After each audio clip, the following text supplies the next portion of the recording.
대신주거 리서치센터의 김수연 위원 나와 계십니다. 안녕하십니까? 네, 안녕하세요. 네, 오랜만에 뵙네요. 오랜만입니다. 네. 네. 저번에 오셔서 그냥 우리 그 상품에 대해서 네. 너무 그냥 쭉 한꺼번에 얘기해 맞아요. 주셔가지고 네. 오늘도 기대가 기대됩니다. 네. 예. 오늘 어떤 얘기해 주실까요? 네. 최근에 이제 아무래도 한 달 만에 나오다 보니까는 네. 우선은 원자재 시장 흐름도 놓고 보았을 때 조금은 이제 분위기가 조금 바뀌었습니다. 네. 1월 달 노콜로 보았을 때 이제 원자재 섹터별로 이제 가장 많이 오른 이제 원자재를 살펴보면은 네. 비철금속 쪽이 지금 한 달 새에 한 10% 정도 올랐고요. 네. 그다음에 이제 금 쪽이 이제 금이 이제 5% 정도대 네. 올랐고 에너지랑 이제 농산물 쪽은 상대적으로 그냥 수익률이 이제 거의 비슷한 수준이다라고 이제 보시면 되실 것 같아요. 몇 프로쯤 올랐나요? 네, 대강? 지금 대강 거의 한 0%대여가지고 아. 그냥 거의 박스권에서 네. 이제 등락을 보였다라고 이제 네, 보시면 되실 네. 것 같고, 예. 그래서 저는 조금은 이게 원자재 쪽에서도 조금 달라지는 것 같다라고 생각을 하는 게 그렇네요. 이제 보통 이제 금 같은 경우에는 상대적으로 또 이제 안전자산으로 꼽히다 보니까 이게 올라가는 게 이제 진짜 안전자산 쪽에 대한 그런 수요가 늘어나는 게 아닐까라는 것에서 이제 첫 번째로 조금 달라지는 게 아닐까라고 생각을 하고 있고, 또 신기한 거는 우선 두 번째로는 비철금속이랑 금이 또 같이 오른다라는 것도 조금 신기한 것 같아요. 그러니까 보통은 이제 비철금속 같은 경우에도 이제 경기 민감 원자재다 보니까는 상대적으로 조금 위험 자산으로 이제 원자재 쪽에서는 이제 좀 꼽히는 상품이다라고 이제 보실 수 있을 것 같은데, 이제 금과 구리가 이제 동반적으로 상승을 했다라는 거가 의미하는 게 뭘까라는 것도 놓고 보았을 때 조금은 원자재 시장에서도 조금 흐름이 조금은 바뀌는 게 아닐까라고 저는 생각을 하고 있습니다. 그러니까 원자재 시장 안에서도 상대적으로 네. 위험 자산이라고 평가받는 부분도 오르고 네. 금도 오르고 네. 이런 게 조금 이례적이다라는 네. 거고요. 사실 네, 맞습니다. 최근 시장에서도 주식 시장도 네. 오르고 네. 금도 오르고 이런 것도 네. 약간 예, 그럼 우선 거기서부터 시작해 보면 어떨까요? 네. 비철 금속이 위험 네. 자산이고 네. 금이 안전 자산이고 네. 이렇게 볼 수 있는데 네. 두 개 다 오르는 게 좀 이례적인데 네. 그게 무슨 뜻입니까? 저는 우선은 지금 올라가는 이유가 저는 그러니까 배경이 여러 가지가 있는 네. 것 같은데, 우선은 달러가 그래도 좀 중요하게 작용을 하지 않았나라고 네. 생각을 하고 있어요. 이제 달러도 지금 상대적으로 이제 약세 흐름을 이제 이어나가다 보니까는 이제 원자재 중에서는 그냥 대표적으로 이제 금 같은 경우가 이제 달러랑 역의 상관관계를 가장 이렇게 띠고 있는 네. 상품이다 보니까는 그 영향을 받는 게 아닐까 싶고요. 난 비철금속 같은 경우에도 이제 상대적으로 달러의 영향을 받을 수밖에 없습니다. 왜냐하면은 중국 쪽 이거 비철금속 같은 경우에 또 이제 중국 쪽 이슈도 같이 노출되어 있다라고 생각을 네. 하는데, 이제 결국엔 중국 위안화가 상대적으로 이제 강세를 띠다 보니까는 그런 영향력도 이제 비철금속에 영향을 미쳤다라고 생각을 하고 있고, 또 특히 이제 비철금속 같은 경우도 그렇고 금 같은 경우에도 중국 쪽 수요가 워낙 많다 보니까는 이제 중국 수요가 이제 올라올 거다라는 기대감들도 상대적으로 이제 같이 좀 유입된 상품들이 이제 비철금속 그리고 금이지 않나라고 생각을 하고 있습니다. 여기서 덧붙여서 저는 또 이제 위험자산, 안전자산 말씀을 드렸는데, 그런 시장의 분위기, 그러니까 결국에는 뭐 주식시장도 그렇고 채권시장도 그렇긴 하겠지만은 이제 원자재 쪽에서도 저는 조금은 시장 분위기가 조금은 약간 지금의 상황이 약간 믹스되어 있는 상황이 혼재되어 있다라고 생각을 하고 있어요. 그러니까 네.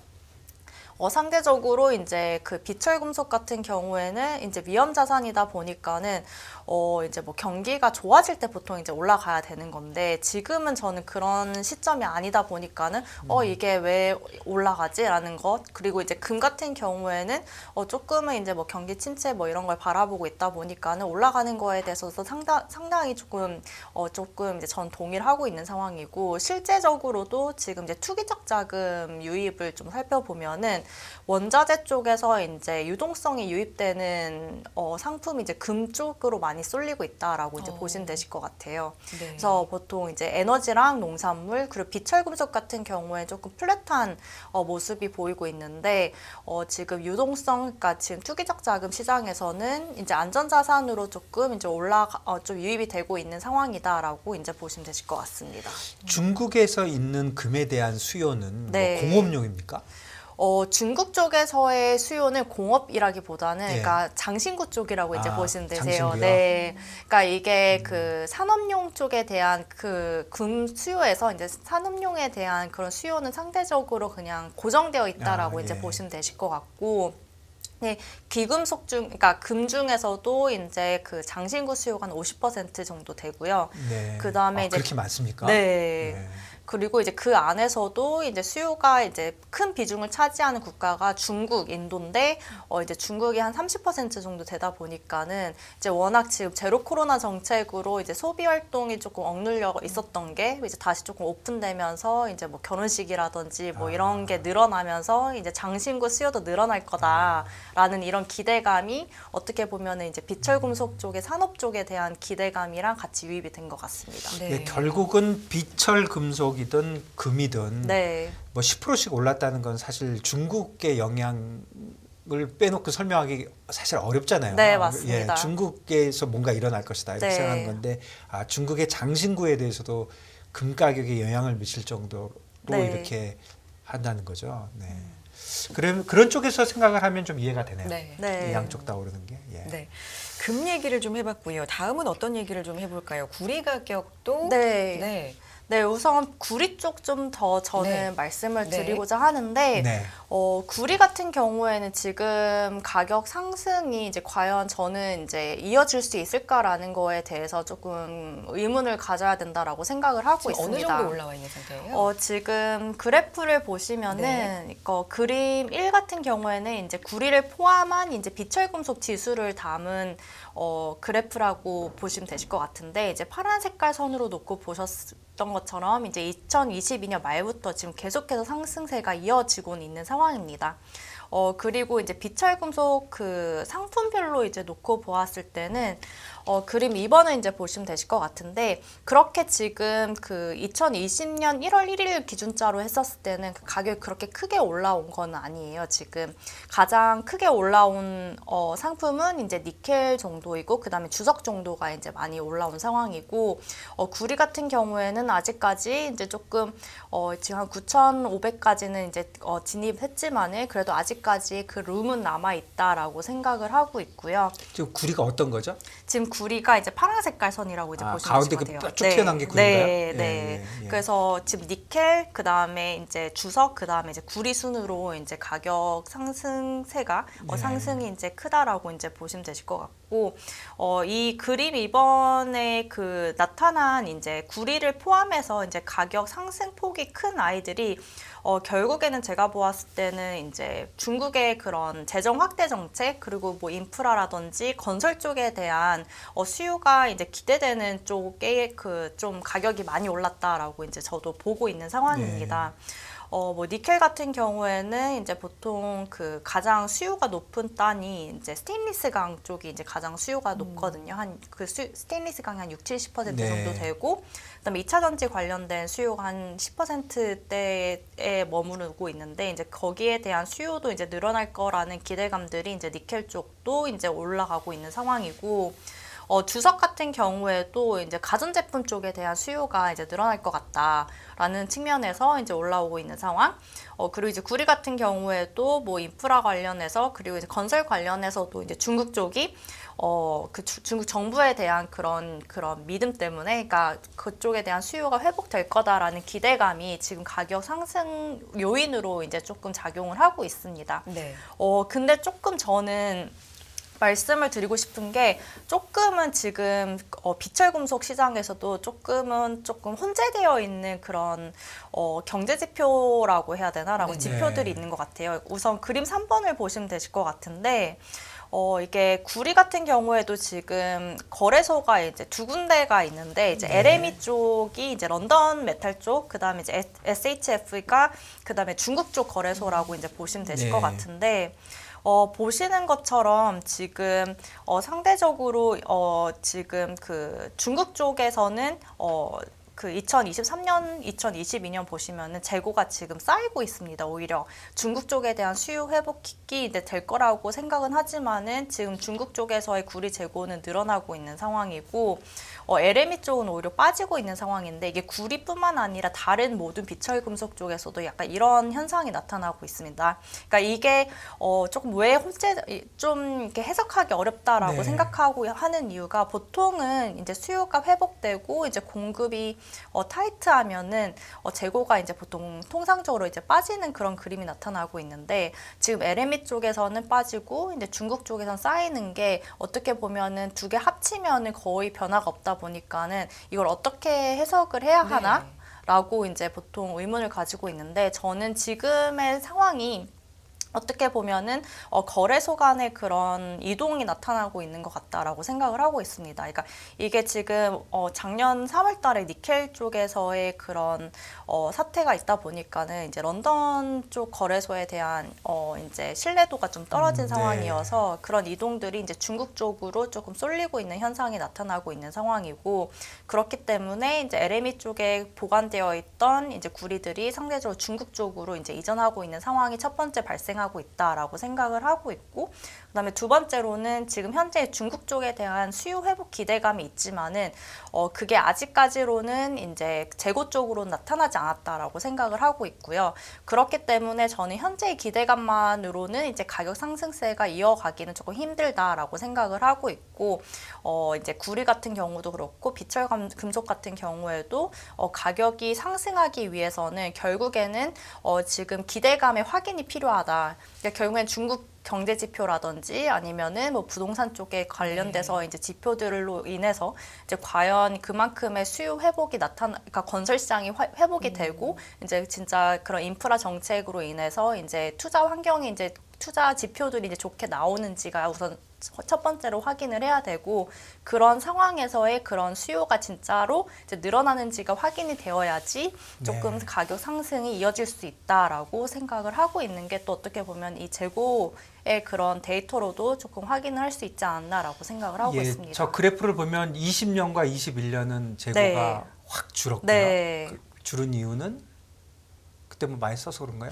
그쵸. 많이 예, 수요가 이때 적극적으로 적극적으로 이제 있었던 거고. 이때가 코로나 정책이긴 예. 했었지만은 중국이 이제 경기를 방어하기 위해서 적극적으로 이제 재정 정책을 네. 투입했었던 상황이고 중국 외에도 이제 모든 그 국가들이 이제 상대적으로 재정 정책, 통화 정책을 다 이제 돈을 풀었었던 시기인 만큼 이제 많이 썼기 때문에 수요가 많았기 그래서 때문에 22년과 23년 최근에 많이 오르고 있지만 실제로 네. 재고는 네. 오히려 증가하고 있다. 네. 그러니까 저 재고가 줄어드는 거를 보기 전에는 네. 더 가기는 좀 더 어렵다. 네, 그렇게 얘기하시는 저는 거죠. 그렇게 생각을 하고 네. 있습니다. 네, 여기서 중요한 게 이제 중국 쪽 기대감 때문에 많이 네. 가격적으로는 네. 좀 상승 탄력을 받고 있는 상황이지만 실제로 중국에서 중요한 비중을 차지하는 부동산이라든지 네. 그런 큰 것들의 경기가 실제로 좋아지는지에는 약간 물음표인 네. 상황이다. 실제로 네.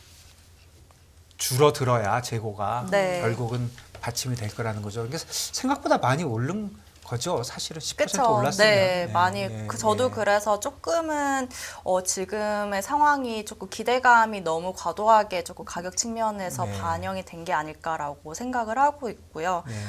그리고 실제로도 지금 이제 조금 어떻게 보면은 이제 중국의 원자재 수요를 볼 수 있는 데이터가 또 이제 원자재 수입량 추이로 이제 좀 볼 수 네네. 있는데 네. 그림 5번에서 이제 보시는 것처럼 지금 수입량도 그렇게 크게 늘어나고는 있진 않습니다. 보시는 것처럼 지금 철광석 수입량은 조금 전년 동월 대비로 했을 때는 올라가고 있지만 구리 광석이랑 비가공 구리 수입량을 놓고 보았을 때는 그렇게 큰 폭으로 올라가고 있다라고는 저는 생각을 하고는 있지 않기 때문에 조금 어느 정도 이게 그 실물 쪽에서의 실물 경제 데이터의 확인이 필요하고 그게 재고로서 그리고 수입량으로서 이제 좀 확인이 되어야 그래야지 이게 조금 추세적인 가격 상승으로 이어질 수 있다라고 생각을 하고 있습니다. 그렇군요. 예, 그쪽은 지금 기대에 의해서 많이 올라와 있지만 실제로 네. 아직은 뭐 시작된 게 없으니까 그런 위험성이 있다 이런 말씀이신 것 같습니다. 네. 아까 금 쪽도 전망을 해주셨나요? 네. 금 쪽 네. 더 추가적으로 네. 말씀을 네, 네. 드리자면은 저는 이제 금 투자 환경이 연말로 갈수록 조금 계속 좋아질 가능성이 크다라고 생각하고 있는 지금 상황입니다. 연초인데 연말이면 그럼 1년 내내 뭐 좋아하신다는 그래서 말씀이세요? 상저하고 흐름으로 이제 아, 보고 있는 상황이고요. 네. 우선 금이 이제 왜 좋아질 것 같냐라고 했었을 때 우선은 전 첫 번째로 꼽는 게 이제 기준금리 인상이 종료되는 것만으로도 저는 금 투자 환경에는 긍정적이다라고 생각을 하고 있습니다. 네. 그러니까 이게 왜 긍정적이냐라고 했었을 때는 결국에는 이제 금을 볼 때 보는 게 이제 저는 두 가지 요인이 중요하게 작용하는 것 같아요. 결국에 네. 달러, 두 번째로는 채권 금리 아니면 이제 뭐 실질 금리라고도 이제 볼 수 있을 네. 것 같은데 그 기준 금리 인상이 이제 종료가 어느 정도 되면은 그래도 달러 강세 흐름은 그래도 저는 어느 정도 이제 진정되지 않을까라는 그런 상황에서도 좀 긍정적이다라고 생각을 하고 있고 금리 측면에서도 이제 조금 올라가는 것보다는 그래도 이제 조금 내려갈 가능성이 높다 보니까는 이제 그런 측면에서도 조금 금에는 이제 긍정적이지 않을까라고 생각은 하고 있습니다. 예, 금은 엄청 올랐어요. 작년 네. 지금 9월, 10월에 1,600? 네, 그러다가 1,900이 됐으니까 얼마 오른 네. 겁니까? 지금 거의 한 300불. 네. 예, 예. 그런데 계속 연말까지 쭉 긍정적일 것이다라는 관점이신 네, 거예요? 네. 그러니까 우선은 이제 그 매크로 환경 측면에서도 저는 긍정적으로 이제 보고 있는 게 이제 기준금리 인상 종료도 아까 말씀드렸지만은 글로벌 경기 침체, 그다음에 이제 물가도 그러니까 물가가 이제 작년처럼 그 절대적인 레벨 자체는 그래도 다운되긴 하겠지만은 그래도 역사적으로 이제 물가가 굉장히 높은 높은 수준, 거죠. 네, 예. 높은 수준이다 보니까는 이제 그런 측면에서는 상대적으로 뭐 인플레이션 해지 자산이기도 하고 이제 안전 자산인 이 금이 이제 상대적으로 조금 과거의 그런 추이를 놓고 보았을 때는 좀 수익률이 좋았다라는 측면에서도 조금 매력적인 수단이다라고 생각을 하고 있고요. 그리고 저는 또 이제 주목을 해야 되는 게 어떻게 보면은 또 화폐로 가치로서의 이제 금도 조금 매력도가 이제 올라오고 있다라고 생각을 하고 있는 게 중앙은행들의 금 매입이 이제 늘어나고 있습니다. 그래서 그런 게 이제 또 중앙은행들이 왜 굳이 지금 금을 사지라고 생각을 했었을 때도 상대적으로 이제 달러에 대한 그런 신뢰 문제도 조금 있다 보니까는 그래서 상대적으로 이제 금이 또 실물 자산이다 보니까 중앙은행들도 이제 선호를 하고 있다라고 생각을 하고 있고 이게 뭐 이제 앞으로 지금이 이제 시작이다라고 저는 생각을 하고 있어요. 중앙은행들도 이제 작년부터 금을 매입을 시작을 했기 때문에 이런 흐름도 조금 이어질 가능성이 크다라는 측면에서도 금이 이제 조금 안전자산으로서 이제 계속 조금 그 빛을 좀 드러내지 않을까라고 생각을 하고 있습니다. 그 달러가 약세이면 금값이 좋은 이유는 금이 그냥 달러로 표시되어 있기 때문일까요? 저는 그게 여러 가지가 이유가 있는 네, 것 같은데 예. 그것도 첫 번째도 있는 것 같고요. 네. 우선 두 번째로는 화폐로서도 그렇고 이제 안전자산으로서도 그렇고 상대적으로 어떻게 보면 경쟁 관계라고 생각을 하고 있습니다. 달러화와 금이 경쟁 관계에 있다. 네. 서로 대체적인 네. 관계에 있다. 예. 그래서 지금 제가 중앙은행들도 이제 금을 사고 있다라고 네. 했는데 지금 중앙은행들이 하고 있는 게 상대적으로 달러화 자산의 비중을 줄이고 네. 대신에 이제 금을 사고 있는 네. 그런 그러니까 외환 보유고로 네네네 얘기하는 거죠. 외환 네. 보유고로 네. 했을 때 네. 그런 흐름이 나타나고 있다 보니까는 결국에는 그런 게 이제 복합적으로 작용을 해서 이제 결국에는 이제 금이랑 달러랑 좀 역의 상하 관계를 갖고 있다라고 생각을 하고 있습니다. 그러니까 네. 그런 면에서 보면 그렇죠. 중국이 외환 보유고가 늘어나기 시작하면 네. 금 사겠죠. 네. 달러보다는. 네. 그러니까 그런 면은 있어 보이네요. 네. 그리고 그래서 금리가 네. 내려가면 금리가 상당히 내려가고 올라가는 걸 떠나서 금리가 굉장히 높은 수준에 있으니까 네. 아무래도 금의 안전자산에 대한 수요도 좀 있을 것 같고. 네.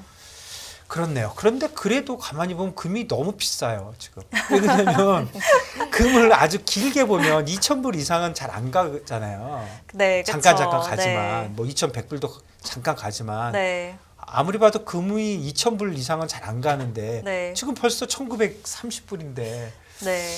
글쎄요. 어디까지 갈까? 예. 네네. 물론 이런 모든 추세로 보면 다시 뭐 여기서 2,100만 가더라도 뭐 많이 오른 거니까 네. 앞으로도 또 많이 오르는 거긴 하지만 레벨은 상당히 높다 그런 생각이 좀 들긴 합니다.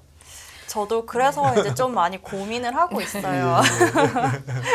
그래서 저도 뭐 세미나를 다니면은 네. 이제 금 가격 상단에 대해서 많이 그러니까 물어보시는데 저도 우선은 역사적 고점이 2,050불이잖아요. 예, 그러니까 예. 종가 기준으로 예, 놓고 예, 봤을 예. 때는 그래서 그 선을 과연 넘을 수 있을까라는 거에 대해서도 저는 지금으로서도 한 반반 정도의 가능성이다라고 생각을 하고 있는 근데 게 분위기는 거의 거기까지는 갈 수 있다는 분위기네요. 네. 그 정도 선은 이제 터치는 가능할 것 같은데 이제 그걸 넘을 수 있는 그런 사건, 그러니까 트리거 포인트가 있어야 되는데 과연 그게 뭐 달러라든지 채권이라든지 아니면은 경기 침체라든지 그런 조금 이벤트가 될 만한 게 과연 있을까라는 거 했을 때는 저도 조금 그 고점을 넘기는 네. 그리고 보면 진짜 석 달 전에 1,600불이었어요. 맞아요. 그때 금이 오를 것 같다고 생각을 했어야 되는데 그때는 네. 강하게 생각하지 못했는데 사실 금이 좀 싸 보이네 하긴 했지만 네. 300불이 올라 버렸고 네. 지금부터 100불만 오르면 그냥 역사적 그쵸. 그 고점이. 네. 히스토리컬 하이가 되니까 네. 금도 어렵게 됐네요. 네. 일단 올라 버리니까 더 어렵게 됐네요. 맞아요. 그래서 또 이제 말씀하시는 게 이제 뭐 상대적 은이 또 안 오르다 보니까는 은 투자도 은 어때요? 이렇게 물어보시는 분들이 많으시더라고요. 은은 어때요, 진짜요? 근데 은도 같이 올라오곤 있어요. 예. 근데 저는 은보다는 그래도 금을 선호를 하는 게 아까 말씀드렸던 이제 금 가격이 좀 오를 것 같다, 계속 오를 것 같다라고 말씀드렸던 부분이 결국에는 조금 금융시장으로 놓고 봤을 땐 그렇게 안 좋은 소식은 아니잖아요. 뭐 경기 그렇죠. 침체라든지 그렇죠. 뭐 아니면은 네. 고물가라든지 하는 측면인데 이제 그거는 이제 상대적으로 은에게는 그렇게 긍정적인 이슈는 아니거든요. 그러니까 그게 왜 그러냐라고 했었을 때는 은 같은 경우에는 금보다 이제 상대적으로 산업재 비중이 높습니다. 네. 그러니까 수요가 한 30에서 40% 정도가 이제 은이 그 산업재 수요가 있다 보니까는 보통 또 이제 그런 경기 침체에서 회복 구간 결국에는 그 사이클로 놓고 보았을 때도 침체 구간에서는 이제 금이 좀 상대적으로 빛을 보이다가 이제 좀 회복하는 구간에 은이 이제 뛰고 그다음에 이제 비철 금속 가격이 올라가는 그런 모습이 나타나는 그런 흐름이 나타나는데 그렇기 때문에 제가 말씀드렸던 이제 금이 좋을 것 같아요라고 말씀드렸던 요인들이 저는 은에게는 상대적으로는 그 영향력이 조금 금보다는 덜할 것 같다라고 생각을 하고 있어서 저는 금이 비싸긴 하지만은 그래도 저는 여전히 은보다는 금을 선호한다라고 말씀을 드리고 싶고 그럼 금 사고 은 팔을까요? 저는 그것도 예. 지금으로서는 괜찮다라고 생각을 하고 있고요. 예. 그리고 이제 또 상대적으로 보는 게 이제 보통 금은 가격 비율도 많이 봅니다. 네. 원자재 쪽에서. 지금 제가 말씀드린 거죠. 네. 예. 그래서 그림 5번이 이제 제가 가지고 온 게 이제 금 가격에서 은 가격 나눈 거, 그다음에 이제 또 금이랑 구리 가격 비율까지도 이제 가지고 왔는데 네. 거의 흐름이 비슷하게 간다라는 네. 걸 보실 수 있을 네. 것 같아요. 이제 파란 색깔이 이제 금에서 은 가격을 나눈 건데 이게 최근 들어서 이제 상대적으로 금이 더 올라가는 모습이 나타나고 있다. 공통적으로 보실 때 보실 수 있을 것 같고. 그러니까 금값이 더 많이 오르면 저게 더 위로 가야 되는 거죠. 네. 예, 예. 그러니까 이게 이제 최근 들어서 이제 은보다 금이 아웃퍼폼하고 있는 상황이 네. 발생하고 있고 또 이제 구리보다도 이제 금이 상대적으로 둘 다 오르긴 했었지만은 금이 더 이제 올라가는 모습이 나타나고 있다라고 이제 보시면 되실 것 같고요. 저 이번 달 한 달이네요. 네, 네. 이게 그렇다고 이제 보시면 되실 것 같고 그리고 지금도 이제 결국에는 이제 경기 침체가 뭐 상반기 정도 때 이제 올 거라는 거를 이제 감안을 하더라도 시계열 저는 이제 좀 짧게 잡고라도 이제 금 같은 경우에는 금을 사고 이제 은을 상대적으로 숏 치는 것도 지금 가격대에서 나쁘지 않다라고 생각을 하고 있습니다. 네. 금은 비롯해서 뭐 비철금속까지 원자재 얘기를 쭉 해보고 있는데 유가 얘기도 예. 짧게나마 네. 해주시면 좋을 것 같아요. 네. 유가 같은 경우에도 조금은 반등이 있었습니다. 지금 한 80달러대까지 네. 올랐는데, 그러니까 유가 같은 경우에도 이제 중국 쪽 수요 회복 기대감이 조금은 저는 그런 기대감이 유입이 됐다라고 생각을 네. 하고 있어요. 그러니까 중국 쪽에서 이제 재정 정책으로 인해서 이제 경기가 살아날 것 같다라는 기대감이 원유 쪽에서도 이제 유입이 된 건데, 다른 섹터보다는 그 기대감의 그러니까 기대감에 반영된 정도는 상대적으로 미약했다라고 보고 있는 이유가 다른 원자재에 비해서 이제 중국의 그 수요 비중이 상대적으로 적습니다. 네. 우선 에너지 같은 경우에는, 유가 같은 경우에는. 네. 그리고 이제 두 번째로 놓고 보았을 때 저는 기존에 기대했었던 이제 계절적인 수요가 있었었는데, 남방 쪽에 대한 수요가 있었었는데, 지금 워낙 겨울철이 따뜻하다 보니까는 그런 기대감이 오히려 지금 아예 없는 상황이고, 천연가스 같은 경우에도 지금 많이 내렸죠. 네. 네. 그러니까 난방 수요가 워낙 지금 줄어들다 보니까는 그런 게 이제 유가 쪽에서도 이제 계절적인 수요 증가 기대감이 아예 존재하지 않기 때문에 상대적으로 덜 올랐다라고 이제 보시면 되실 것 같고. 아니, 역대급 추이라는 것도 많지만 유럽 쪽 네, 지금 하시는 미국이랑 거죠? 네. 이제 유럽이 이제 그 소비 국가이다 네. 보니까는 그쪽에 지금 날씨가 이제 상대적으로 예년에 비해서는 따뜻한 것도 이제 그 천연가스 이제 유가 쪽에서는 조금 수요에 단에서는 조금 좀 감소 효과가 나타났다라고 이제 보시면 되실 것 같고, 또 유가 같은 경우에는 또 이제 러시아가 상대적으로 지금 제재가 있긴 하지만은 그래도 수출량이 계속해서 이제 유지가 되다 보니까는 그런 요인들도 이제 공급 차질이 생각보다 없네라는 이런 요인들도 조금 가격이 올라가는데 조금 제한을 준 게 아닐까라고 생각을 하고 있습니다.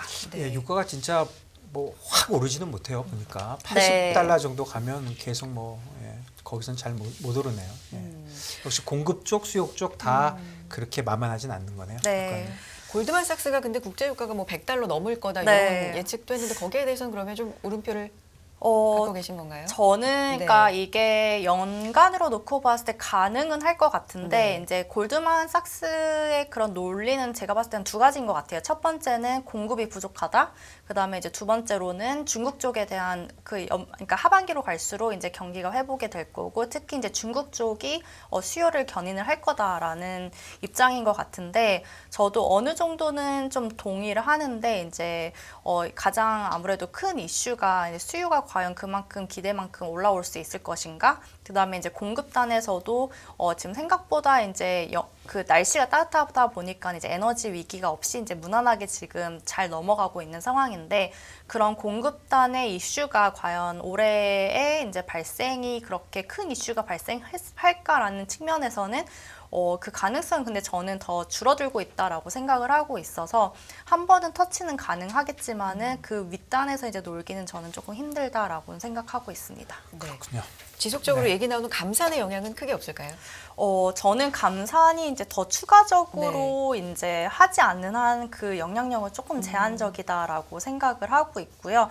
그러니까 어느 정도 지금 실질적으로 또 감산량을 살펴보면은 그렇게 크게 감산은 되고 있지는 않다라고 저는 보고 있습니다. 왜냐하면은 지금 적극적으로 감산하는 국가들이 이제 사우디랑 뭐 UAE, 카타르 정도인데, 지금 나머지 국가들 같은 경우에는 오히려 감산보다는 지금 증산을 하는 국가들도 있다 보니까는 전체적인 오펙의 생산량으로 놓고 보았을 때는 목표치보다 훨씬 감산량이 적다라고 생각을 하고 있고, 그러니까 그런 게 이제 갑자기 더 감산의 그 실질적인 양이 늘어나지 않는 한 네. 공급단에 이제 그 유가를 이끄는 요인으로 작용하기는 조금 제한적일 것 같다라고 생각을 하고 있습니다. 네, 감산의 목표치보다 어차피 생산을 못 하고 있는데도 많더라고요. 네, 맞습니다. 예. 그러니까 그게 결국에는 이제 골드만의 논리가 그건 것 같아요. 네. 이제 캐펙스 투자를 못 하다 보니까는 네. 결국에는 그 생산을 점점 시간이 길어질수록 생산을 못 한다. 근데 이제 이게 수요가 회복되는 구간까지 겹치면은